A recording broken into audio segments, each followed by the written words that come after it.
서울의 가을은 생각보다 빨리 지나간다. 회색빛 하늘 아래 바람은 건조했고 아파트 단지 사이로 은행나무 잎이 우수수 떨어져 있었다.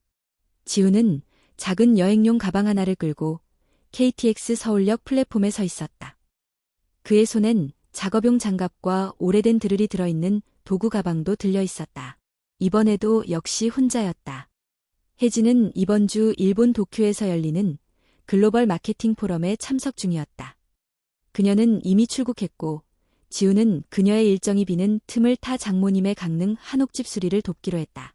결혼한 지 15년이 넘었지만 그들 부부는 요즘 말수가 적었다. 마주보는 시간이 줄었고 그 틈에는 아무 말도 없이 어색한 정적이 흐르곤 했다. 강릉은 가을비가 일찍 시작되는 도시였다. 열차가 강릉역에 도착했을 땐 부슬부슬 내리는 비가 플랫폼을 적시고 있었다. 지우는 우산을 펼치고 역 밖으로 나왔다. 그를 맞이한 건 장모 미연이었다. 지우나, 오랜만이다. 그녀의 목소리는 여전히 차분하고 따뜻했다. 짙은 남색 비옷을 입은 미연은 머리를 단정히 묶고 있었고 얼굴엔 화장기 하나 없었다. 하지만 눈빛은 맑고 눈가 주름 사이로 세월이 차분히 깃들어 있었다. 장모님, 오랜만입니다. 비가 오네요. 강릉은 요즘 계속 이래. 산 쪽이어서 그런가 바람도 좀 불고. 차에 타자마자 미연은 창문을 반쯤 열고 빗소리를 들었다.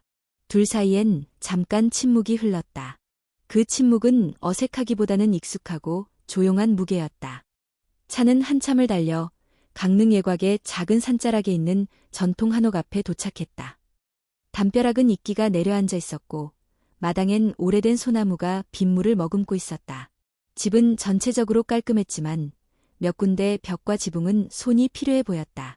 작년 겨울에 눈이 너무 많이 와서 지붕 기와 몇 개가 깨졌어.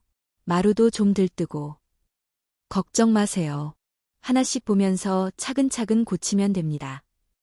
지우는 신발을 벗고 마루에 발을 들였다. 바닥은 차갑고 반질거렸으며 어딘가 오래된 나무 냄새가 났다. 미연은 그를 안방으로 안내하며 말없이 이불과 수건을 꺼내 놓았다. 여기서 지내. 저녁은 간단히 준비할게. 그날 저녁은 된장찌개와 고등어구이, 그리고 직접 담근 갓김치가 상에 올랐다. 미연은 밥을 뜨며 예전보다 말수가 줄었고 지훈도 조심스레 물었다. 요즘 건강은 어떠세요? 운동은 꾸준히 해. 새벽에 산책하고 오후엔 피아노 연습해. 병원은 정기검진 외엔 안 가. 피아노라는 단어에 지우는 고개를 들었다. 그는 오래전 결혼식 날 미연이 축하 연주를 했던 순간을 떠올렸다. 쇼팽의 녹턴. 그때 그녀의 손가락이 건반 위를 유려하게 움직이던 장면은 이상하리만치 강하게 기억에 남아있었다. 요즘도 연주하세요? 가끔.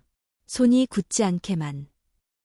식사를 마치고 지우는 작은 서재방으로 자리를 옮겼다. 창밖에 비는 여전히 내리고 있었고 집안은 조용했다. 하지만 이 집의 정적은 이상하게 따뜻하고 포근했다. 그것은 외로움보다는 담담함에 가까웠다. 밤늦게까지 장모와 많은 이야기를 나누진 않았다. 하지만 지우는 느꼈다. 이 집엔 감춰진 시간들이 있었다.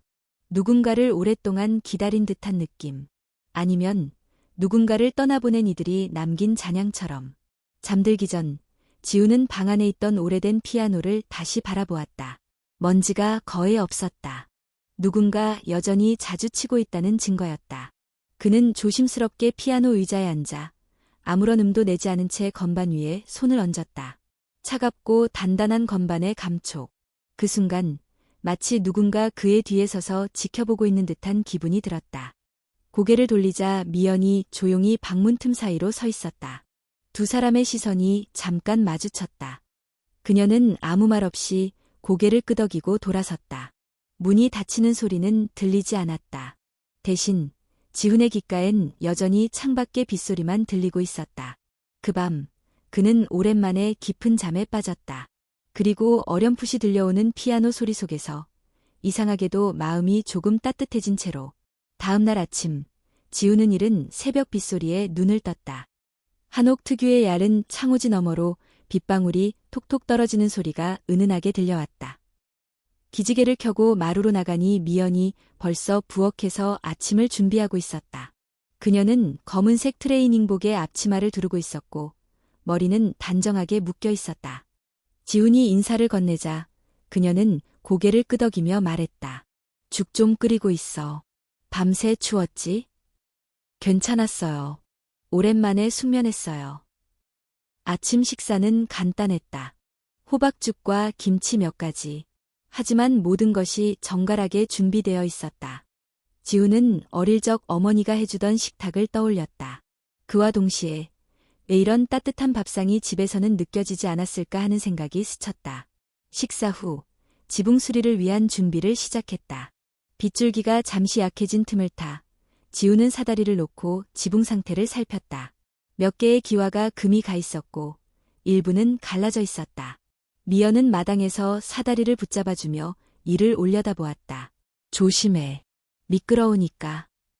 네, 괜찮아요. 이 정도는 익숙해요. 지붕 수리를 마친 후 둘은 함께 마루 바닥 상태를 점검하기로 했다. 오래된 나무가 일부 들떠 있었고 장판 밑에서 습기가 올라오는 듯했다.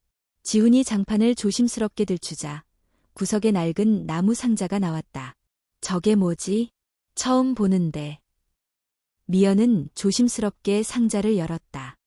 안에는 오래된 편지들과 흑백 사진이 가득 들어 있었다. 사진 속에는 젊은 시절의 미연과 남편, 그리고 낯선 여성의 얼굴이 함께 담겨 있었다. 편지들은 한 남자가 다른 여자에게 쓴 연애 편지들이었다. 글씨는 흐릿했지만 내용은 명확했다. 애틋하고 노골적인 감정들이 그대로 담겨 있었다. 지훈은 당황해서 눈길을 피했다. 미연은 말없이 편지들을 천천히 넘기며 긴 한숨을 쉬었다. 한참을 그러다 그녀가 입을 열었다. 남편은 내가 43일 때 떠났어. 심장마비였지. 그때 이 편지들을 우연히 알게 됐고. 지훈은 조심스럽게 물었다. 그럼 장모님은 그 사실을 알고 계셨던 거예요? 응, 알게 되고 나서 처음엔 미쳐버릴 것 같았어. 수치스럽고 분하고. 그런데 수진이가 고등학생이었잖아. 무너지면 안 된다고 생각했지. 그녀는 고개를 떨구며 덧붙였다. 그래서 운동을 시작했어. 처음엔 분노를 풀려고 헬스장을 다녔는데 나중에는 그게 내 삶이 됐어. 몸이 강해지니까 마음도 좀 단단해지더라. 그녀의 목소리는 담담했지만 그 속엔 깊은 외로움이 배어 있었다. 지훈은 그 편지들과 사진을 다시 상자에 담아 건넸다. 이거 어떻게 할까요? 미연은 한참을 생각하다 말했다. 태우자. 더는 붙잡고 싶지 않아. 그날 오후 둘은 함께 장작을 쌓아놓은 화덕에 상자를 넣고 불을 붙였다. 종이가 타면서 먼지처럼 하늘로 흩날리는 그 장면을 보며 지훈은 이상한 감정을 느꼈다. 그것은 연민만은 아니었다. 그보다는 누구에게도 보여주지 않던 속살을 보여준 누군가에 대한 깊은 연결감이었다. 저녁 무렵 미연은 피아노 앞에 앉아 조용히 연주를 시작했다. 쇼팽의 발라드였다. 피아노 소리는 집 안가득 울려 퍼졌고 마루 끝자락에 앉은 지훈은 숨소리조차 조심스러웠다. 그녀의 손가락은 여전히 유려했고 음표 하나하나에 감정이 실려 있었다. 연주가 끝난 뒤 미연은 조용히 말했다. 지훈아, 너는 왜 건축을 하게 됐니? 그는 잠시 머뭇거리다 답했다. 원래는 그림을 좋아했어요. 어릴 때는 화가가 꿈이었는데 아버지가 반대했죠. 굶어 죽는다고. 그래서 건축이 그나마 현실과 예술의 타협점이라 생각했어요. 미연은 고개를 끄덕였다. 너무 이해된다. 나도 음악으로 먹고 살 수 있을 줄 몰랐거든. 결국 결혼하고 아이 낳고 피아노는 그냥 취미로 남겼지. 그녀는 이어서 말했다. 하지만 요즘 다시 치고 있어. 사람들 앞에서 말고 그냥 나 혼자 들으려고. 그 말은 지훈에게 묘한 울림을 줬다. 나 혼자 들으려고라는 그 문장은 지훈의 마음속 깊은 곳에서 잠들어 있던 감정을 건드렸다. 그는 자신도 모르게 말했다. 그 연주 정말 좋았어요. 미연은 잠시 그를 바라보다 미소 지었다. 고마워. 이렇게 말해주는 사람 거의 없어. 그 밤, 지우는 다시 피아노 앞에 앉았다. 미연은 그의 옆자리에 앉아 손가락을 가볍게 잡아 건반 위로 올렸다. 이렇게 눌러봐. 너무 세지도 너무 약하지도 않게. 둘의 손이 겹쳐졌고 순간 지훈의 심장이 빠르게 뛰었다. 피아노 소리는 흐느끼는 듯한 울림으로 공간을 채웠다. 눈을 감고 들으면 그것은 외로움의 소리이자 기억의 소리였다. 그날 밤 둘은 말이 많지 않았다. 하지만 말보다 강한 무언가가 공기 속에 흘렀다. 빗소리는 점점 거세졌고 바람이 창호를 흔들었다. 그리고 그 안에서 두 사람의 거리도 아주 조금, 그러나 분명히 가까워지고 있었다. 세 번째 날 오후, 강릉의 하늘은 아침부터 잿빛으로 무거웠다. 기상청 예보에 따르면 밤부터는 폭우가 내릴 가능성이 높다고 했다. 지우는 아침 일찍부터 마당의 배수로를 정리하고 처마 밑에 낡은 홈통을 새 것으로 교체했다.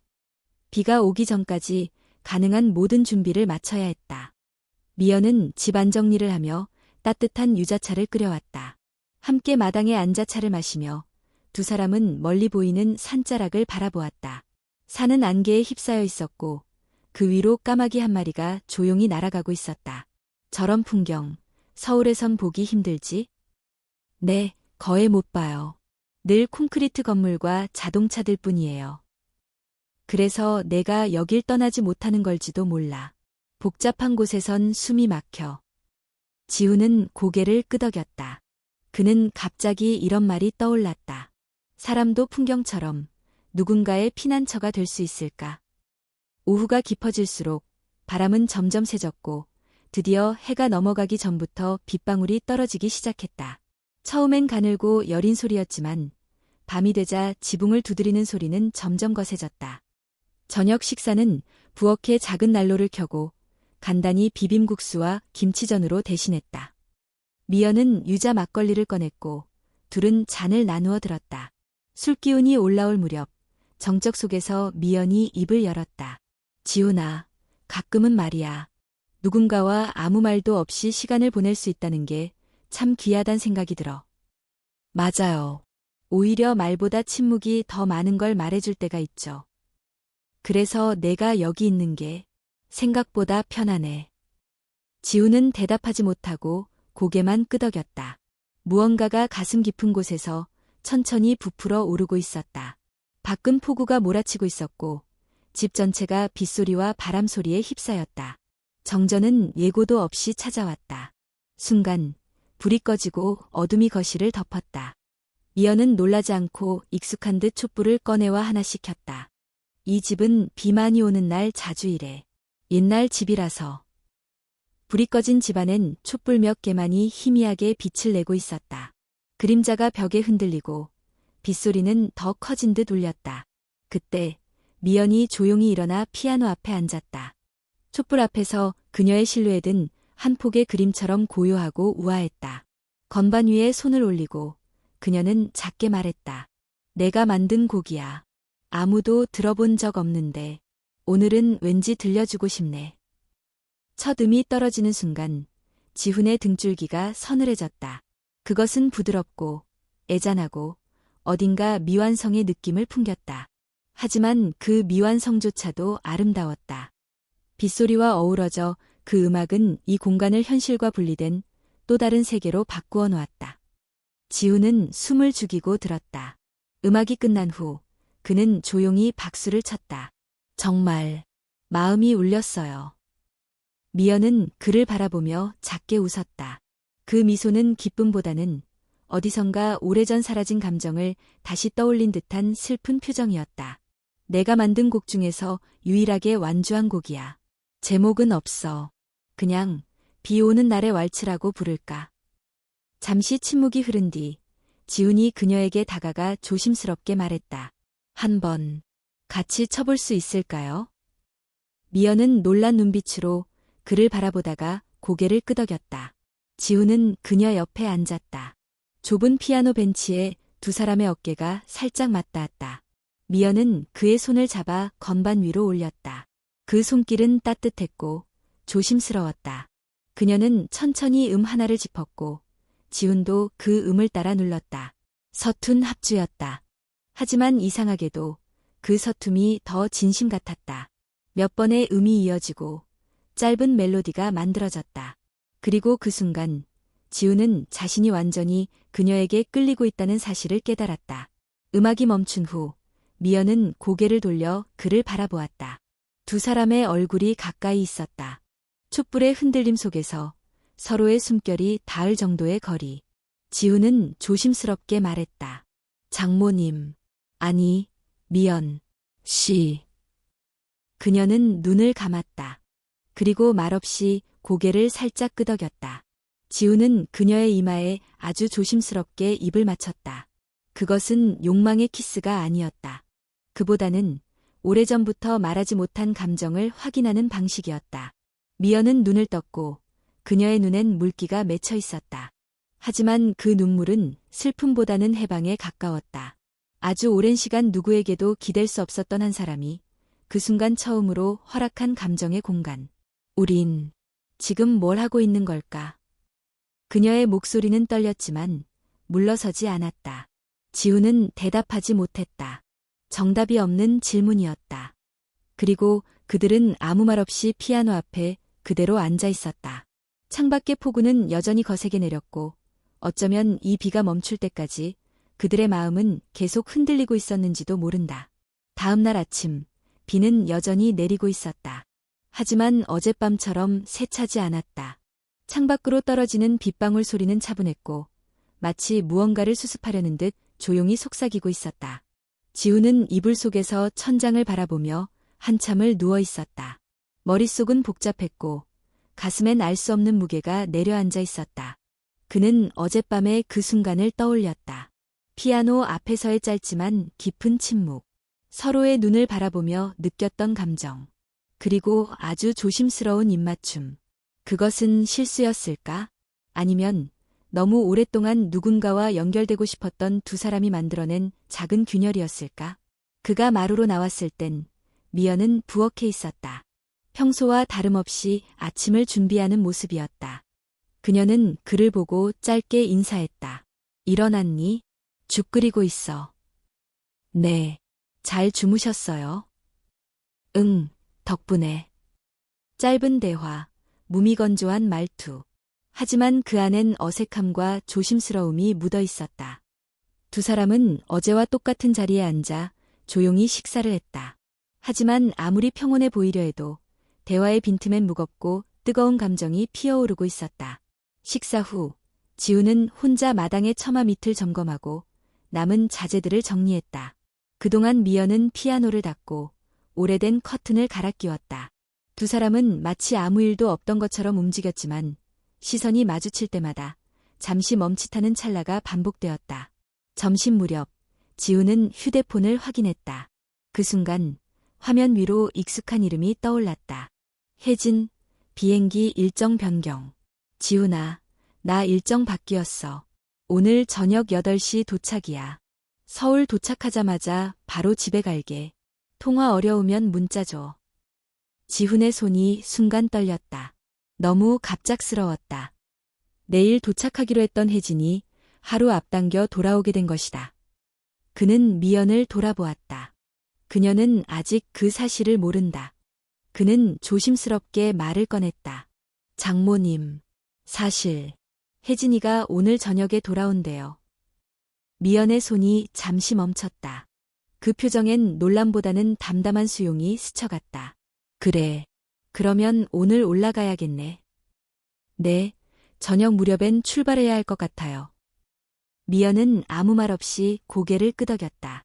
그녀의 손은 천천히, 하지만 이전보다 힘없이 움직였다. 그 순간 지우는 묻고 싶었다.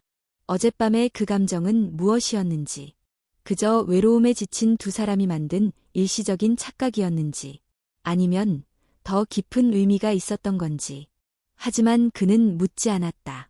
대신 짐을 싸기 시작했다.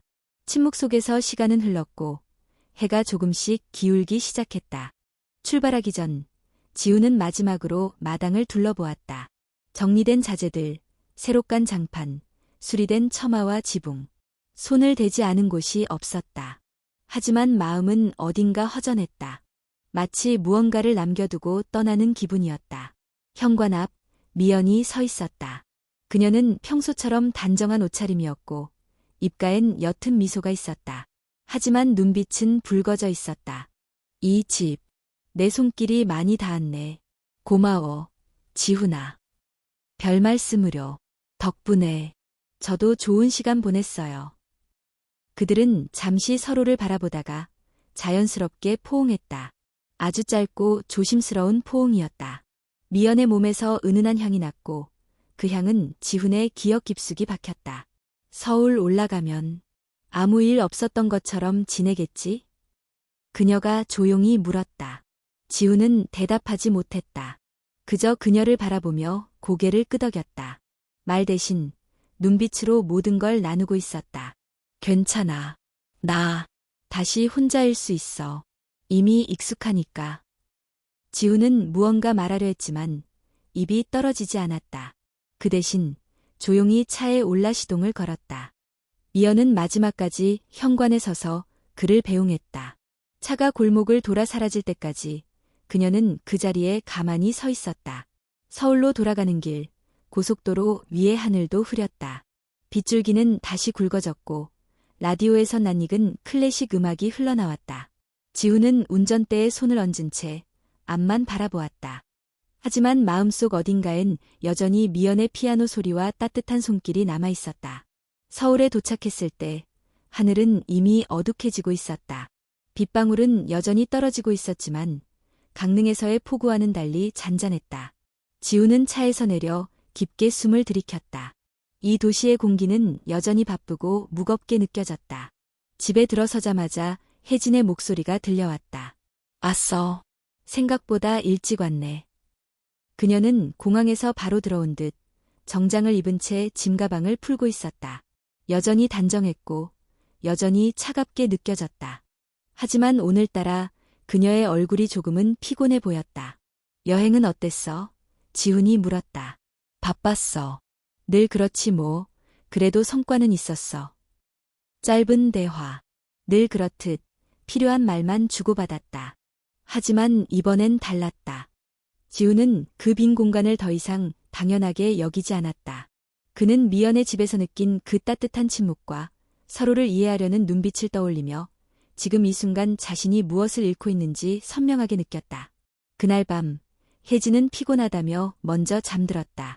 지훈은 혼자 거실에 앉아 가방 속에서 꺼낸 작은 수첩을 펼쳤다. 거기엔 강릉에서 적어둔 짧은 문장들이 있었다. 어떤 감정은 말하지 않아도 전해진다. 그리고 어떤 감정은 말해서는 안 된다. 그는 펜을 들어 또 한 줄을 적었다. 우리가 나눈 것은 사랑이 아닐지도 모른다.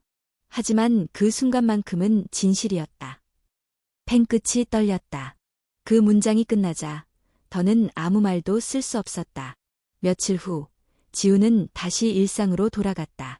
아침마다 사무실에 나가 도면을 그리고 저녁이면 집으로 돌아와 혜진과 짧은 대화를 나누고 때로는 혼자 TV를 보며 시간을 보냈다. 겉보기엔 아무것도 변하지 않았다. 하지만 내면은 전혀 달라져 있었다. 비 오는 날이면 그는 무의식적으로 창밖을 바라보았다. 빗줄기가 유리창을 타고 흐르는 소리를 들으면 마음속 어딘가에서 다시 피아노 소리가 울려 퍼졌다. 그날 밤 촛불 아래에서 들었던 미연의 곡, 아직 제목조차 없던 그러나 누구보다 솔직했던 선율. 그는 그 소리를 잊을 수 없었다. 어느 토요일 오후 혜진이 또 출장을 떠난 날이었다. 지훈은 홀로 집에 남아 라디오를 켰다. 우연히 흘러나온 피아노 연주가 강릉의 기억을 건드렸다. 그는 눈을 감았다. 손끝에 아직도 남아있는 따뜻한 감촉, 그리고 촉촉했던 시선. 그는 스스로에게 물었다. 그게 사랑이었을까? 곧바로 또 다른 질문이 이어졌다. 아니면 단지 두 외로운 사람들이 잠시 기대어 있었던 걸까? 정답은 알 수 없었다. 하지만 확실한 건 그 기억이 단순히 잘못된 일이라고만 치부할 수 없다는 것이었다. 그것은 그에게 너무도 진실했고 너무도 생생했다. 몇 주 후 혜진은 우연히 말했다. 엄마 요즘 젊어졌더라. 목소리도 밝아지고 피아노도 다시 자주 친다더라. 그 순간 지훈의 가슴이 철렁 내려앉았다. 하지만 그는 아무렇지 않은 듯 고개를 끄덕이며 대답했다. 그래요. 잘 됐네요. 그 이상 아무 말도 할 수 없었다. 하지만 그는 알았다. 미연도 똑같이 기억하고 있다는 것을. 그 밤의 선율이 그녀에게도 남아있다는 것을. 시간은 흘렀다.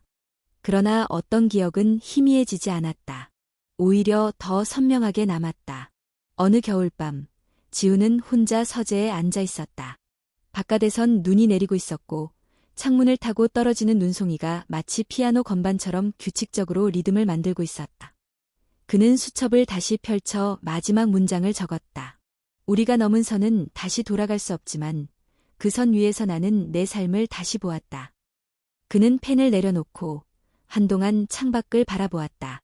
그리고 아주 조용히 속삭였다. 그날의 선율, 평생 잊지 못할 거예요. 눈은 계속 내렸고 도시는 고요했다. 아무도 모르는 이야기가 그의 마음속에서 여전히 흐르고 있었다.